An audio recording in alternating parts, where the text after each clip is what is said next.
Baik sobat trader semuanya, dimanapun saat ini berada, kesempatan kali ini kita akan membahas bagaimana menjaga emosi kita, kontrol psikologi kita, sehingga kita nanti bisa menahan diri dengan segala kondisinya.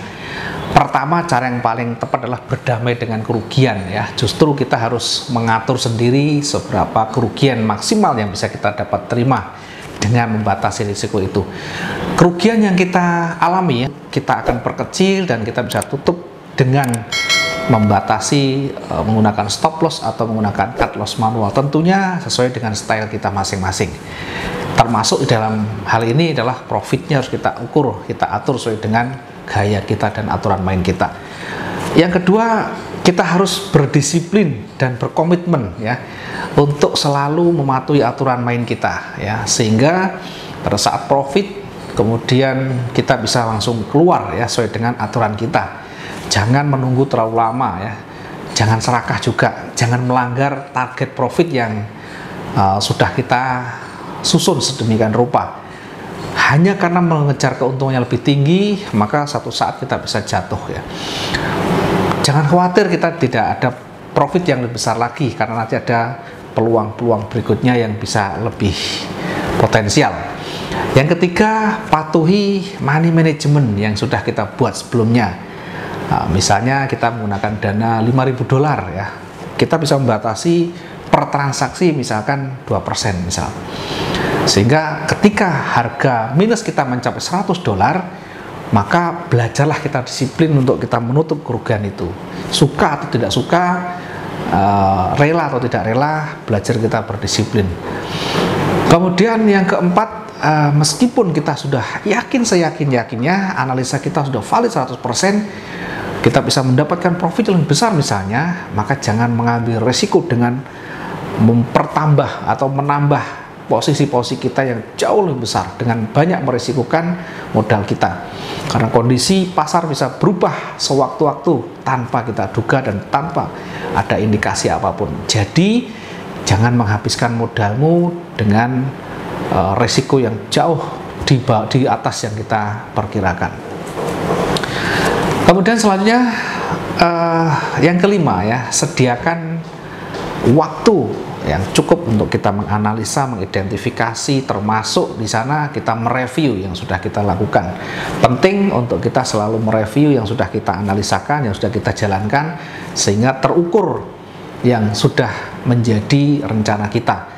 Ketika kita melakukan suatu kesalahan, maka kita bisa perbaiki pada kesempatan-kesempatan berikutnya. Demikian juga ketika kita menemukan potensi-potensi yang sangat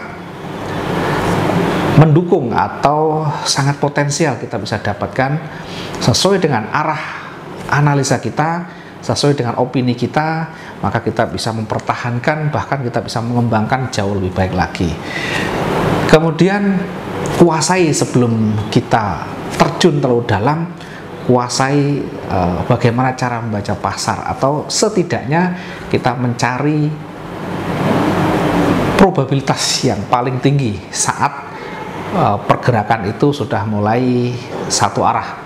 Ketika pergerakan lagi datar, lagi konsolidasi, maka berhentilah sejenak, maka tunggulah sejenak sampai betul-betul arah itu sudah mulai ketemu. Jika di kondisi yang terpaksa satu hari itu memang tidak ada peluang, maka bersabarlah ya, karena kesabaran itu adalah kunci dari keberhasilan seorang trader.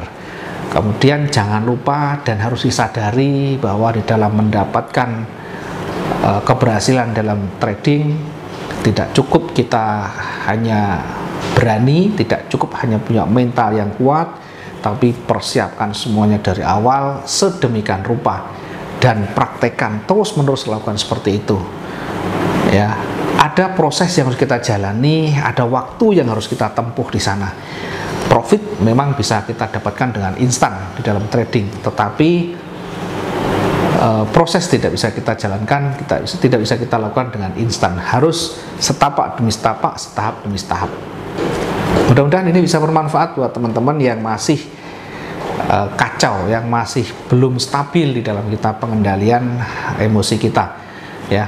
Pengendalian emosi kita, psikologi kita akan bisa kita jalankan dengan baik kalau kita betul-betul memahami cara-cara kita membaca market, cara-cara kita menganalisa, kemudian mengetahui batasan-batasannya, kemudian juga kita bisa mengukur diri sesuai kemampuan kita. Semakin lama kita dalam menjalani proses itu, tentu semakin banyak pengalaman yang kita bisa petik di sana. Belajar dari pengalaman adalah guru yang sangat-sangat berharga, dan dalam trading pun sama. Belajar dari pengalaman itu adalah bagian dari kunci keberhasilan kita. Terima kasih, mudah-mudahan bisa bermanfaat.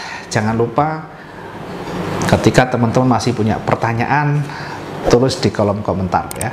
Kita akan jumpa di kesempatan berikutnya dengan materi-materi yang lain. Terima kasih, selamat siang, assalamualaikum warahmatullahi wabarakatuh, salam profit dua arah.